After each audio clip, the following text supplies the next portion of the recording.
अस्सलाम वालेकुम। एसएम राशिद की अदबी दुनिया में हम आपका इस्तकबाल करते हैं। आज इतवार का दिन है और हर इतवार के दिन आप बेसब्री से अपने पसंदीदा कॉलम सुनने के लिए बेचैन और बेकरार रहते हैं। पिछले संडे अखबार मशरिक़ शाये नहीं हुआ था क्योंकि यहाँ पर दुर्गा पूजा की छुट्टियाँ चल रही थी और इस छुट्टी का एहतमाम जो है वो अखबार वाले भी करते हैं, इसलिए लगातार 6 दिन से कोई अखबार जो है शाये नहीं हुआ और तमाम लोग अपनी छुट्टियों में और दुर्गा पूजा के इसमें घूमने फिरने में मशगूल थे, ख़रीद व फ़रोख्त में लगे हुए थे। तो दोस्तों, बहुत ही मज़ेदार, बहुत ही खूबसूरत तरीक़े से मगरबी बंगाल में जो इस इलाके का सबसे अजीम त्यौहार है उसे तमाम लोगों ने बड़ी ही गर्मजोशी से मनाया। लेकिन जैसा कि आप जानते हैं कि आलमी सतह पर आजकल उलझनें और परेशानियां बहुत ज़्यादा बढ़ चुकी हैं। पूरी दुनिया तीसरी आलमी जंग की तरफ शायद रवां दवा है। जंग चलती रहे तो बेहतर है, आपके और हमारे घर में दिया जलता रहे तो बेहतर है। तो दोस्तों, जैसा कि आप जानते हैं, इसराइल ने पूरी जुल्म की इंतहा कर रखी है और फ़िलिस्तीनियों को तबाही और बर्बादी की तरफ इस तरह ढकेल दिया है कि हज़ारों लोगों की आज तक मौत हो चुकी है और पूरा इलाका मिस्मार कर दिया गया है और दुनिया हैरान व परेशान है इस जालिम की शरकत से। आलमी सतह पर इसराइल को एक और शिकस्त वैसे तो हुई है। अक़वाम मुत्तहिदा में असम्बली में अरब ग्रुप की इसराइल मुखालिफ करारदाद मंजूर, 121 ममालिक की तायीद, हिंदुस्तान समेत 44 ममालिक गैर हाजिर रहे। तो दोस्तों, ये आज की ख़बर है और तो चलिए हम लोग चलते हैं आपके पसंदीदा कॉलम की तरफ, लंदन डायरी, जिसके खालिक हैं जनाब फ़हीम अख्तर, लंदन बरतानिया। और आपका ये पसंदीदा कॉलम है। यकीनन आज का कॉलम भी आपको पसंद आएगा और दुआ कीजिए, हम सब दुआ करते हैं कि जुल्म का ख़ात्मा हो, ज़ालिम निस्त नाबूद हो, फ़लस्तीन की आज़ादी फ़लस्तीन को मिल जाए और सारी दुनिया इज़्ज़तों और मोहब्बत के साथ, प्यार और इख़लाक़ के साथ पूरी दुनिया में भाईचारगी कायम हो और सब लोग खुशहाल रहें, एक दूसरे से मोहब्बत करें, एक दूसरे से प्यार करें। तो आज का उन्वान उन्होंने दिया है फिर जला फ़लस्तीन। तो पेश खिदमत है लंदन डायरी। शनिचर 7 अक्टूबर की दोपहर मैं अम्मान की राजधानी मस्कत में होटल की लॉबी में बैठा टेलीविज़न देख रहा था कि अचानक बीबीसी की वर्ल्ड सर्विस पर हमास की तरफ से इसराइल की खबर से मेरे होश उड़ गए। खबरों में मुरझाई शक्ल और गमगीन लहजे में खबरों को पढ़ते हुए दिखाया जा रहा था, जिसमें कई सौ इसराइली की हलाकत और इसराइल पर हमले की खबर को दोहराया जा रहा था। ताहम मैंने जब से होश संभाला है इस बात पर अफसोस करता रहा कि इसराइलियों ने फ़िलिस्तीनियों पर जुल्म की हर इंतहा पार कर दी है। कभी हम अपनी बेबसी पर आंसू बहाकर खामोश बैठ जाते तो कभी एहतजाजन कुछ लिखकर अपनी आवाज़ के ज़रिया दुनिया को आगाह करते कि बस अब फ़िलिस्तीनियों पर जुल्म बंद होनी चाहिए। तो कभी हाथ उठाकर अल्लाह से दुआ मांगते कि या अल्लाह कोई हल निकले और फ़िलिस्तीन आज़ाद हो। वहीं अपने अपने तौर पर दुनिया भर में लोग फ़िलिस्तीनियों पर इसराइली मुज़ालिम की एहतजाज कर रहे हैं, लेकिन बदकिस्मती से अब तक इसका कोई खातिर ख़्वाह नतीजा बरामद नहीं हुआ है, जिसकी एक वजह फ़िलिस्तीनियों की कमज़ोर लीडरशिप और अरब ममालिक की लापरवाही भी कहा जा सकता है। यूँ तो फ़िलिस्तीनियों और इसराइलियों में तनाव मुसलसल बना रहता है, जिसकी एक वजह इसराइलियों का फ़िलिस्तीनी ज़मीन पर नाजायज़ कब्ज़ा और उनका जारहाना रवैया है, जिसकी मुखालफत में अमेरिका और मगरबी ताकतें अपना मुंह बंद किए बैठी रहती हैं। आए दिन सोशल मीडिया और कभी कभी आलमी ख़बरों के ज़रिया इसराइली लोगों को फ़िलिस्तीनी ज़मीन हड़प करते हुए दिखाया जाता है, जिसमें बेबस फ़िलिस्तीनी सवाए अपनी आवाज़ बुलंद करने के और कुछ नहीं कर पाते। उस पर सितम ये कि उन बेघर फ़िलिस्तीनी का कोई पुरसान हाल भी नहीं होता है। अगर किसी ने उनकी हिमायत में बात करने की कोशिश की तो उसको मुख्तलिफ ज़ाविये से किसी न किसी तरह इसराइली मुखालिफ बताकर मुंह बंद करवा दिया जाता है। एक सदी से ज़्यादा अरसे यहूदी और अरब दरियाए उर्दन और बहर रोम के समुंदर के दरमियान सरज़मीन के मालिक बनने के लिए जिद्दोजहद कर रहे हैं। 1948 में इसराइल का क़याम होने के बाद से फ़िलिस्तीनियों को कई तरह की शिकस्त का सामना करना पड़ा, जबकि तनाज़ा अब भी जारी है और दोनों ही महफूज नहीं हैं। एक यकीनी बात यह है कि हर चंद सालों में कम अज़ कम एक संगीन और पुरतशद्दुद बहरान ज़रूर पैदा होता है। चंद सालों में कम अज़ कम एक संगीन और पुरतशद्दुद बहरान ज़रूर पैदा होता है। आए दिन इसराइली पुलिस फ़िलिस्तीनियों पर फायरिंग करते या उन्हें मारते पीटते। इसके अलावा मस्जिद अक्सा, जो कि मक्का और मदीना मुनव्वरा के बाद मुसलमानों के लिए सबसे मुक़द्दस मुकाम है, के अंदर CS गैस और स्टेन ग्रेनेड इस्तेमाल किए जाते। ईसाइयों, यहूदियों और मुसलमानों के लिए यरूशलेम शहर का तक़द्दुस सिर्फ़ एक मजहबी मामला नहीं है। यहूदी और मुसलमान मुक़द्दस मकामात को कौमी अलामत भी समझते हैं।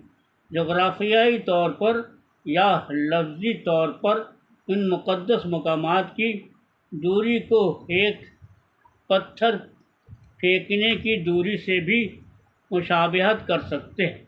इसराइली चौकी के दूसरी तरफ होली सिलीचर चर्च भी करीब है। उसके पास ही पुराने यरूशलेम शहर यरूशलेम की दीवारों के बाहर फ़िलिस्तीनियों का शेख जर्राह का वो इलाका है जहां उन्हें घरों से बेदखल करने की कोशिश की जा रही, जिसका मामला इसराइल की अदालतों में चल रहा है, जहां यहूदी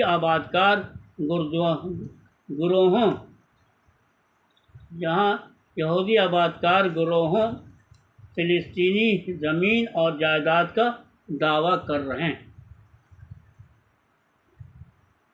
यरूशलेम के जर्राह इलाके की फ़िलिस्तीनी ज़मीनियों का मामला आम तनाज़ा से ज़्यादा है। यरूशलेम को मज़ीद यहूदियों का इलाका बनाने की साजिश की बरसों से जारी है, जिसकी इसराइली हुकूमत हिमायत भी करती है।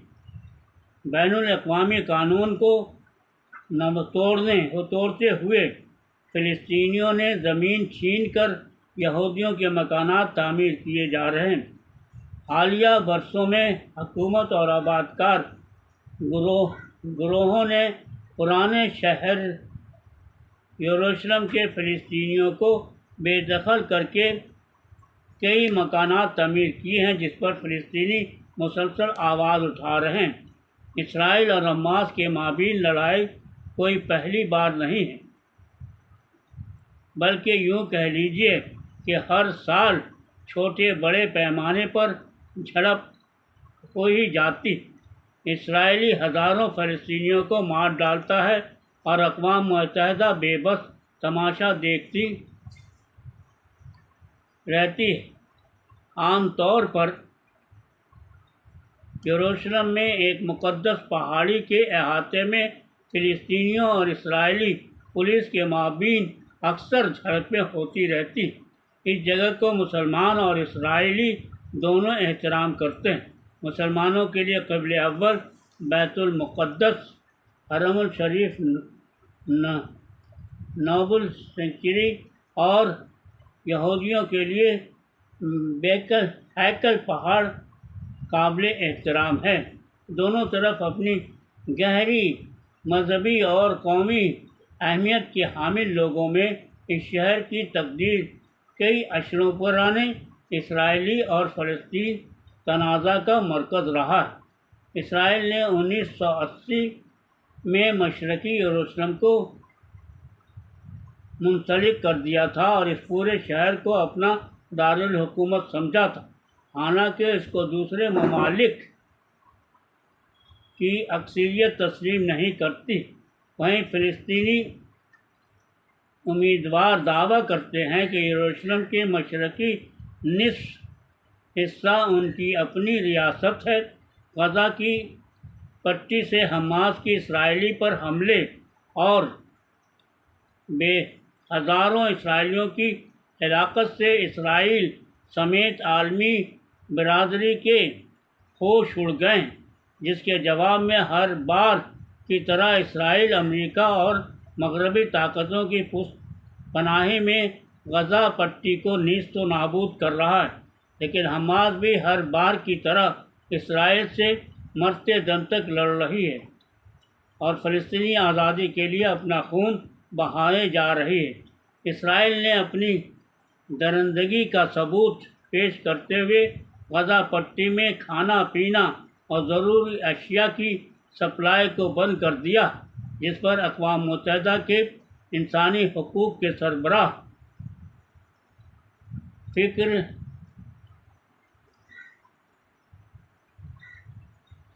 वोल्कर टर्क ने कहा है कि अस्करियत पसंद ग्रुप के खिलाफ इसराइली जवाबी फ़ज़ाई हमलों ने गज़ा की पट्टी में रिहायशी इमारतों और स्कूलों को निशाना बनाया, जो कि मुहासरा बैनुल-अक़वामी कानून के तहत गैर कानूनी।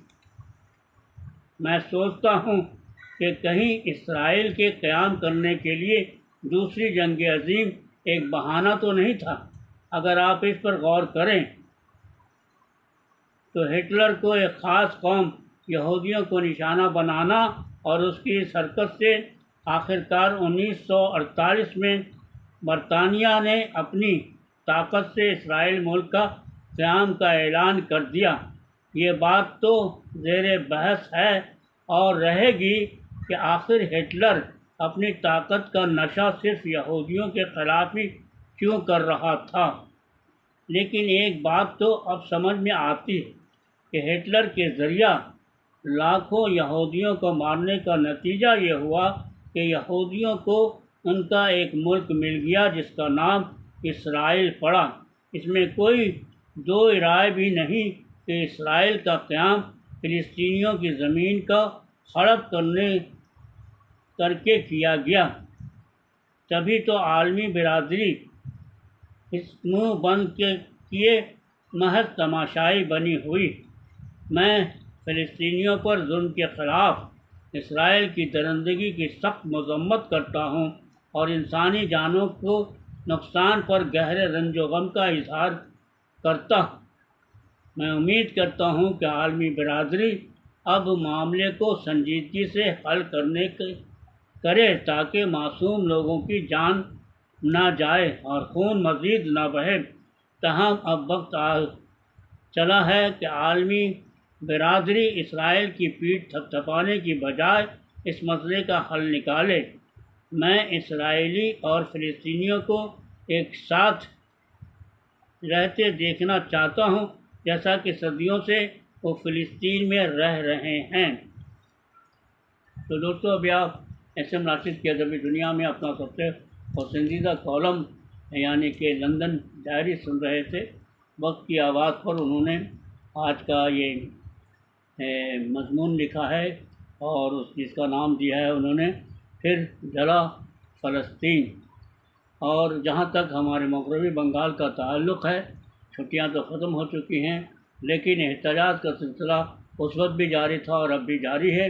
और फ़िलिस्तीन के लिए लोग एहतजाज कर रहे हैं, उसकी आज़ादी की मांग कर रहे हैं और जालिम के ख़िलाफ़ आवाज़ उठा रहे हैं कि दुनिया उस जालिम के वो सज़ा दे और दोनों मुल्कों को इस तरीके से रहने की इजाज़त दे कि दोनों आपस में भाई भाई बनकर रहें और फ़लस्तीन की आज़ादी को कबूल किया जाए और उन्हें इंसानी तरीके से और जिस तरह से सारी दुनिया जीती है, जिसका हक़ है उसे वो हक़ दिया जाए।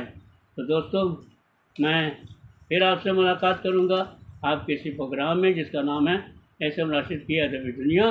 तो इजाज़त दीजिए और दुआ कीजिए कि इसी तरह से कलम की ताकत जो है वो जनाब फ़हीम अख्तर साहब की कायम और दायम रहे और वो अच्छे से अच्छे मज़ामीन और एहतजाजी मज़ामीन और साथ ही साथ मालूमाती मज़ामीन आपके सामने पेश करते रहें, जिसकी आपको तमन्ना रहती है। तो इजाज़त दीजिए, फिर मुलाकात होती है अगले इतवार को इसी कॉलम के साथ लंदन डायरी, जो अखबार मशरिक़ में तकरीबन 11 साल से शाये हो रहा है और आप सब अच्छी तरह से जानते हैं कि मैं उनके लिए पढ़ता हूँ जो लोग उर्दू लिखना पढ़ना नहीं जानते। तो दोस्तों, इजाज़त दीजिए, फिर होगी मुलाकात इसी चैनल पर जिसका नाम है एस.एम. राशिद की अदबी दुनिया। अल्लाह हाफ़िज़।